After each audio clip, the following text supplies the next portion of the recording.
Hello viewers, আসসালামু আলাইকুম রহমতুল্লাহি ওয়া বারাকাতুহু। Welcome to my channel Tarek everywhere. বন্ধুরা, আজকের পর্বে আপনারা দেখবেন আমার বার্মা ভ্রমণের তৃতীয় পর্ব। বন্ধুরা, এই পর্বেও রয়েছে বার্মার জনপ্রিয় এনশিয়ান সিটি বাগান সিটিকে নিয়ে। চলুন দেখা যাক ভিডিওর মূল পর্বে।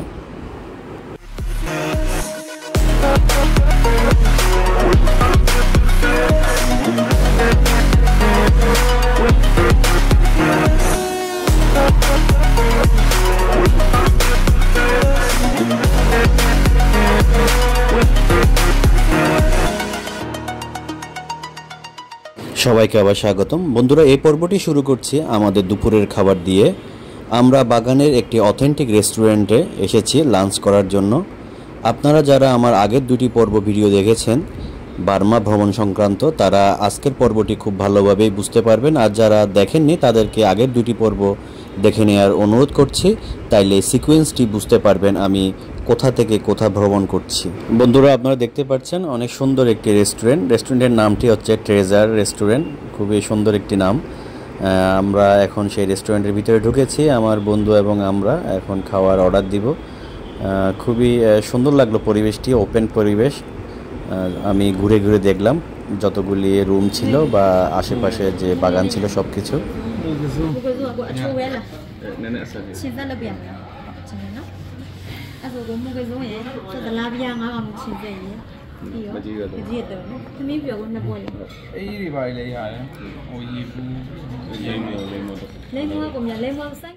বন্ধুরা, আমরা খাবার অর্ডার করলাম। খাবার আসতে সার্ভ করতে প্রায় 20 থেকে 25 মিনিট সময় লাগবে। ততক্ষণে তারা আমাদেরকে ফ্রি রং চাটা অফার করলো। এই রং চাটা প্রতিটি রেস্টুরেন্টেই আমি দেখলাম ফ্রি দেয়। ওখানে একটা জগ থাকে, একটা মগ থাকে এবং কাপ থাকে। ওখান থেকে নিয়ে আপনি আপনার পছন্দ মতো, আপনার পরিমাণ মতো আপনি সারাক্ষণ খেতে পারেন, কোনো সমস্যা নেই অন্য যে কোনো খাবার অর্ডার করলে। আর এটি হচ্ছে গ্রিন লিফ। আসলে গ্রিন লিফকে শুকিয়ে তারা ওইটি ওভাবে করে রাখে। এটা হচ্ছে তেঁতুল পাতার সালাদ, পেঁয়াজ, কাঁচামরিচ, কিছু বাদাম, কিছু আরও বিচির মিশ্রণে এই সালাডটা তৈরি করা। নেম ইজ পিকল লিফ সালাদ, না tamarind leaf salad. টামারিন লিফ সালাদ। তো এটা খেতে মজা নাকি এ চা দিয়ে, রং চা।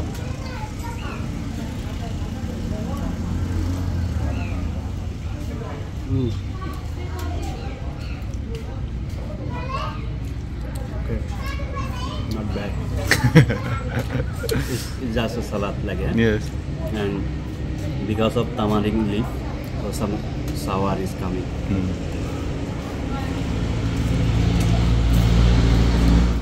বন্ধুরা, তেঁতুল পাতার সালাতের পরে আমরা শাক, তারপরে মাছ, বিভিন্ন ধরনের সবজি আমরা অর্ডার করেছি। সেটি আমরা খেয়ে নিলাম তৃপ্তি সহকারে। যেহেতু হালাল খাবারের খুব একটা চাহিদা ওখানে নেই, যার কারণে আমাদেরকে মাছের উপরেই থাকতে হলো, কোনো ধরনের মিট আমরা খাইনি। অবশেষে আমরা বিল দিয়ে আমরা আমাদের পরবর্তী যাত্রা শুরু করলাম। যেহেতু সকাল থেকে আমরা বিভিন্ন সাইট সিন করেছি, দুপুরে তারপর চেক ইন করে হোটেলে গিয়ে তারপর ওখানে ফ্রেশ হয়ে তারপর রেস্টুরেন্টে খেতে এসেছি। এখন আমরা পরবর্তী সাইট সিনের জন্য বের হব। বন্ধুরা, আমরা বিভিন্ন ধরনের টেম্পল ভিজিট অলরেডি করেছি, সামনে আরও করব। এখনও এসেছি আরেকটি টেম্পলে। এটির নাম আপনারা স্ক্রিনে দেখতে পাচ্ছেন। আমি উচ্চারণ করব না, কারণ ইংলিশ এক ধরনের লেখা, প্রোনাউন্সিয়েশন আরেক ধরনের হয়ে থাকে এবং এটি খুব হাস্যকর হবে আমি যদি এটি উচ্চারণ করি। সেই জন্য আমি জাস্ট লিখে দিলাম, আপনারা দেখে নিন। আর এই টেম্পল সহ আমি আরও বেশ কয়েকটি টেম্পল ভিজিট করেছি আজকে। সো ওগুলি একটির পর একটি আপনাদেরকে দেখিয়ে দিব ঘুরিয়ে ঘুরিয়ে। কোনো স্পেসিফিক যদি কোনো ইম্পর্টেন্ট ইনফো থাকে সেটি আমি ভয়েস দিয়ে বলে দিব। আর আমাদের গাইড অনেক কিছুই আমার বন্ধুকে বলতেছে তাদের ভাষায়, আমি বুঝতেছি না আর আমার অত খুব একটা ইন্টারেস্ট পাচ্ছিলাম না, যার কারণে যতটুকু ইম্পর্টেন্স নিতে পেরেছি ততটুকুই আমি আপনাদের সাথে শেয়ার করব ইনশাআল্লাহ। চলুন দেখা যাক আজকের temple visit.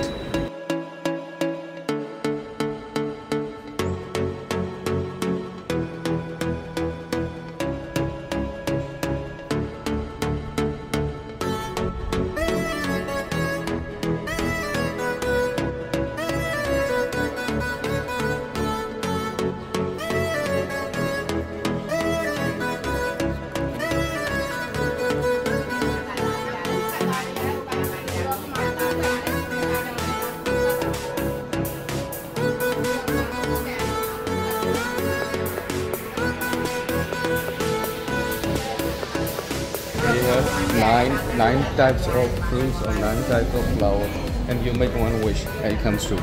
Only one. Yes, only one. বন্ধুরা, এই টেম্পলটি অনেক ফেমাস একটি টেম্পল। এখানে মনের আশাটা যে যা চাবে তা এখানে পূরণ হয়, এরকমই একটি প্রতিশ্রুতি এখানে আছে, যার কারণে সবাই এখানে খুব ভিড় করে এই টেম্পলটি। এখানে অনেকে আছে 10,000, আমি এক্সাক্ট অ্যামাউন্টটি আমি ভুলে গিয়েছি, 10,000 ফ্লাওয়ার, 10,000 ক্যান্ডেল। এখানে তারা মাঠ আছে একটা টেম্পলের বাইরে, ওখানে তারা এগুলি গিফট করে, ডোনেট করে। ওগুলি একদিন, ওগুলি যতদিন ইচ্ছা ততদিন থাকে, আরেকজন ডোনেট না করা পর্যন্ত, এরকম কিছু একটা ব্যাপার আছে। তো যাই হোক, এটি উইশ ফুলফিল হওয়ার একটি টেম্পল হিসেবে সবার কাছে পরিচিত।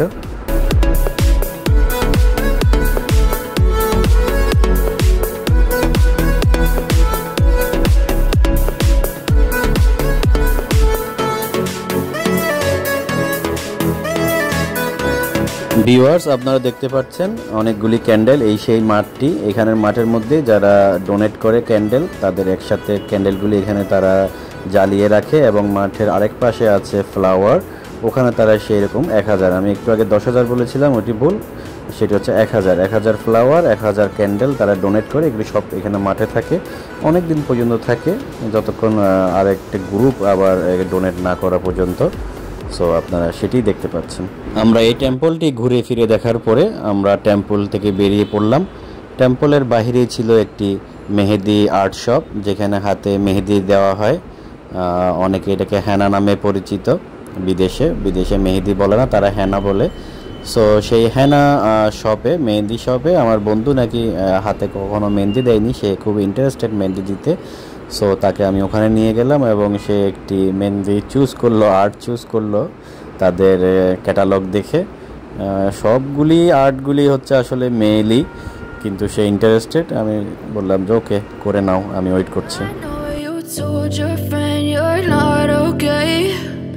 Tell me what's wrong and why you never said you felt that way. Guess you're trying to stay strong and fake a smile until I look away. But I've known you too long, it hurts to watch your blue eyes fade to gray as you fade away, as you fade away. Yeah, I'm about to fade away, 'cause every time I wake up I feel like it's Monday. Something's going wrong with all the chemicals up in my brain. All of a sudden I don't look at anything the same way. Gotta build up of my thoughts sitting in an ashtray. I'm sorry that I'm so inconvenient, okay. Just let me be me and I'll stay out of your way. I can see the way you look at me, I'm such a disgrace. I never really asked to be brought into this place. You wanna love me? Well then baby have a taste. All the highs and the lows, no, you'll never be the same. I don't really wanna hurt you, but I can't control the pain. If you're sticking by my side, maybe we could be okay. Okay, maybe you could be the change I need today. I promise that I've never felt this way. I really hope that you will choose to stay through all the pain. I know you told your friend you're not okay, and tell me what's wrong and why you never said you felt that way. Guess you're trying to stay strong and fake a smile until I look away. But I've known you too long, it hurts to watch your blue eyes fade to gray as you fade away,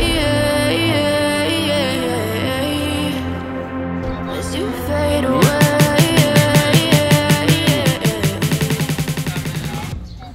বন্ধুরা, এবার আমি এসেছি আরেকটি টেম্পলে। এটির নাম আমি ঠিক জানি না, বলেছিল ভুলে গিয়েছি, কোনো সাইনবোর্ডের ছবি নাই বিধায় আমি আর উল্লেখ করতে পারছি না।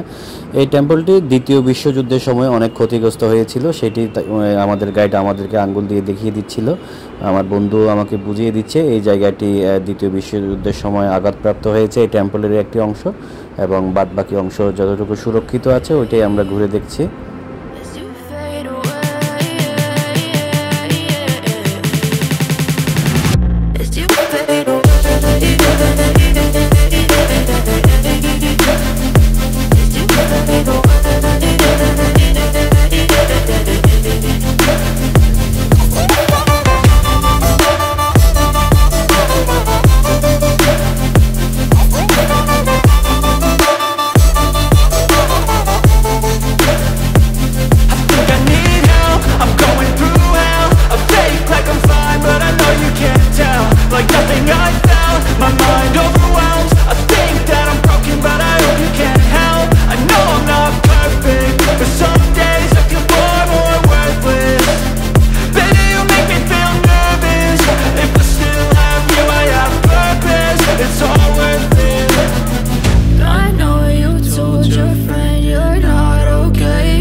বন্ধুরা পরবর্তী আমাদের ডেস্টিনেশন হচ্ছিল ধামায়ানগি টেম্পল। এই টেম্পলটির একটি হিস্ট্রি আছে, এটা অনেক বড় একটি টেম্পল। এই টেম্পলটির যে তৎকালীন যে কিং ছিল, কিং নারাথু, এটি তৈরি করেছিল তার একটি বড় একটি পাপের কারণে, পাপের প্রায়শ্চিত্ত করার জন্য সে এই টেম্পলটি তৈরি করেছিল। সে মেবি তার বাবা এবং তার ভাইকে সে হত্যা করেছিল যে কোনো ইস্যুতে। সো এই পাপের থেকে মুক্তি পাওয়ার জন্য সে এই বড় এই টেম্পলটি তৈরি করেছিল।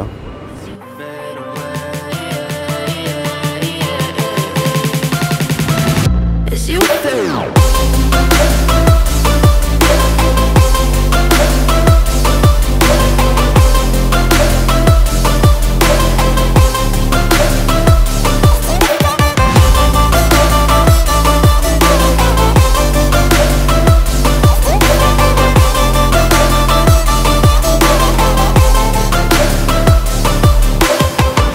I know you told your friend you're not okay.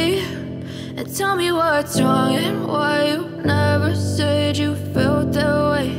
And guess you're trying to stay strong and fake a smile until I look away. But I've known you too long, it hurts to watch Sandhya you নেমে আসছে, যার কারণে গরু এবং ছাগলের পালগুলি তারা তাদের নিজেদের ঘরে ফেরত যাচ্ছে। আপনারা দেখতে পাচ্ছেন বিশাল পাল, ছাগলের আর গরুর পাল। সো আমরা এটি দেখতে দেখতে আমরা আমাদের পরবর্তী আরেকটি টেম্পলে গেলাম। এই টেম্পলটির নামও ঠিক আমি জানি না। এখানেও খুব কয়েকটি সুন্দর এবং এটা খুব অনেক ফেমাস এবং অনেকটি বড় একটি টেম্পল। আপনারা ভিডিওতে দেখতে পাবেন, একটু পরে আমি আপনাদেরকে দেখাচ্ছি।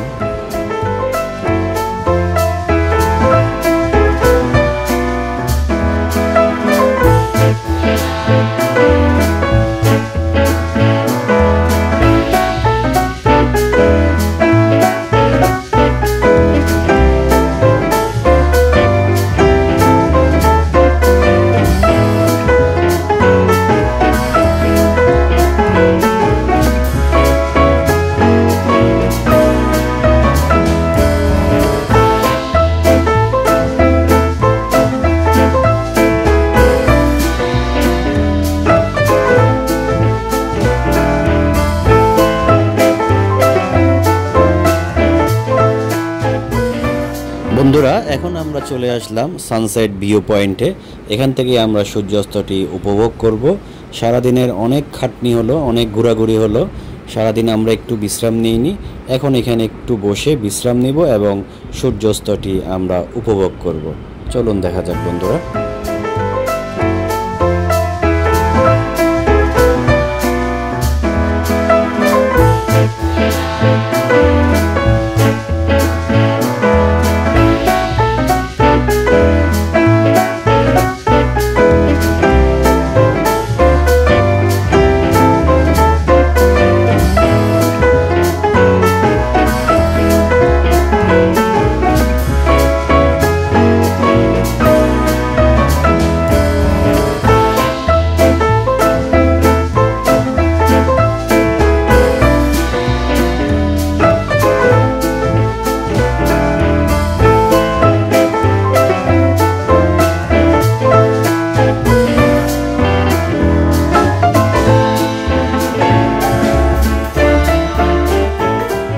বন্ধুরা খুব সুন্দর একটি সানসেট বা সূর্যাস্ত আমি উপভোগ করলাম মিয়ানমারতে।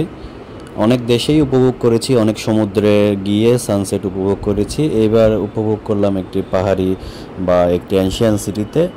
খারাপ লাগেনি, একটি ব্যতিক্রম ছিল, খুবই সুন্দর লেগেছিল কারণ আশেপাশে অনেকগুলি টেম্পল ছিল এবং তারই মাঝখান দিয়ে সূর্যটি ডুবে যাচ্ছিল। সো আমরা সানসেট দেখে এখন হোটেলে ফেরত আসলাম। আমাদের হোটেলে যেহেতু বাগান শহরে তেমন কোনো নাইট লাইফ নাই, যে রাতে অনেকক্ষণ বাইরে থাকার মতো কিছু নেই। সন্ধ্যা হওয়ার পরেই সবাই ঘরে চলে যায়, একদম নীরব নিস্তব্ধ হয়ে যায়। যার কারণে আমরা খেয়ে দিয়ে বা কিছু খাওয়া হাতে নিয়ে আমরা হোটেলে ফেরত আসলাম। একটি মজার ঘটনা শেয়ার করি। যেহেতু একটি আমরা রিসোর্ট নিয়েছি, এখানে সুইমিং পুল আছে এবং বিশাল একটি রিসোর্ট এবং এটি আমরা দিনে খুব একটা ঘুরে দেখতে পাইনি, তাই আমরা সিদ্ধান্ত নিলাম রাতে একটু ঘুরে দেখব এবং সুইমিং পুলটা উপভোগ করব। যার কারণে আমরা শাওয়ার নেওয়ার জন্য সুইমিং পুলের দিকে আমরা অগ্রসর হলাম। যেই আমরা সুইমিং পুলের পানিতে হাত দিলাম, দেখলাম কনকনে ঠান্ডা, এত ঠান্ডা যে এখানে সুইমিং করা, গোসল করা, পা ভিজিয়ে বসে থাকা এটাও সম্ভব না, এত ঠান্ডা, ফ্রিজিং একদম। আমরা আমাদের সুইমিং করার প্ল্যানটা বাদ দিলাম, যে আমরা হোটেলের রুমে গিয়েই আমরা শাওয়ার নিব, তারপর আমরা চলে যাব আমাদের হোটেলের যে রিসোর্টের যে রেস্টুরেন্টটি আছে সেখানে একটু আমরা ডিনার করব, দেখব এখানকার খাওয়ার টেস্ট কেমন। আপনারা দেখতে পাচ্ছেন সেই ডিনারের প্লেসটি একদম ওপেন প্লেস, খুবই আমার কাছে ভালো লেগেছিল। বিশেষ করে বড় বড় কিছু গাছ ছিল, সেই গাছগুলিতে একটু লাইটিং করেছিল তারা। আর গাছের যে ঢালপালাগুলি, পাতা নাই কিন্তু অনেক ঢালপালা বিস্তার, পুরা মাঠ জুড়ে তারা গাছগুলির ঢালপালাগুলি চারিদিকে ছড়িয়ে ছিটিয়ে আছে, যেটি দেখতে অসম্ভব সুন্দর লাগছিল। আরও চাঁদনি রাত ছিল, চাঁদও ছিল আকাশে, তো সব কিছু মিলে আসলে খুব ফ্যান্টাস্টিক ছিল। সো বন্ধুরা, এই ছিল আমার মায়ানমার ভ্রমণের তৃতীয় পর্ব, যা আমি আপনাদের সাথে শেয়ার করলাম আজকের পুরোটা ভিডিওতে। আপনারা যারা আমার প্রথম এবং দ্বিতীয় ভিডিওটি দেখেননি মায়ানমার রিলেটেড, তারা দয়া করে দেখে নেবেন। যদি দেখে থাকুন তাহলে আসলে আপনারা এই তৃতীয় পর্বটি একটু ভালো মতো বুঝতে পারবেন, এবং আপনারা যদি দেখে থাকেন এবং একটু লাইক করেন, একটু শেয়ার দেন, এতে আমি উৎসাহিত বোধ করব। সো আমার পরবর্তী চতুর্থ পর্বটি মিয়ানমার এই বাগান সিটিতে, সেটি আপনারা দেখার অনুরোধ রইল। আজ এখানেই রাখছি। আল্লাহ হাফেজ। আসসালামু আলাইকুম ওয়া রাহমাতুল্লাহি ওয়া বারাকাতুহু।